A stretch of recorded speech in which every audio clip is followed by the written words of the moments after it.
کتاب مقدس میں سے یونا کی کتاب کے 30 باب کی تلاوت۔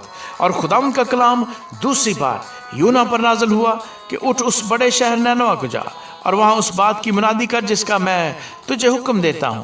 تب یونا خداوند کے کلام کے مطابق اٹھ کر نینوا کو گیا، اور نینوا بہت بڑا شہر تھا، اس کی مسافت 3 دن کی راہ تھی۔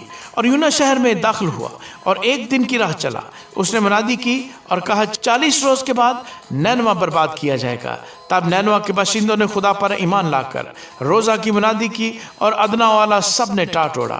اور یہ خبر نینوا کے بادشاہ کو پہنچی، اور وہ اپنے تخت پر سے اٹھا اور بادشاہی لباس کو اتار ڈالا اور ٹاٹ اوڑھ کر راکھ پر بیٹھ گیا۔ اور بادشاہ اور اس کے ارکان دولت کے فرمان سے نینوا میں یہ اعلان کیا گیا اور اس بات کی منادی ہوئی کہ کوئی انسان یا حیوان، گلا یا رما کچھ نہ چکھے اور نہ کھائے پیے، لیکن انسان اور حیوان ٹاٹ سے ملوث ہوں اور خدا کے حضور گرہ وزاری کریں، بلکہ ہر شخص اپنی بری روش اور اپنے ہاتھ کے ظلم سے باز آئے۔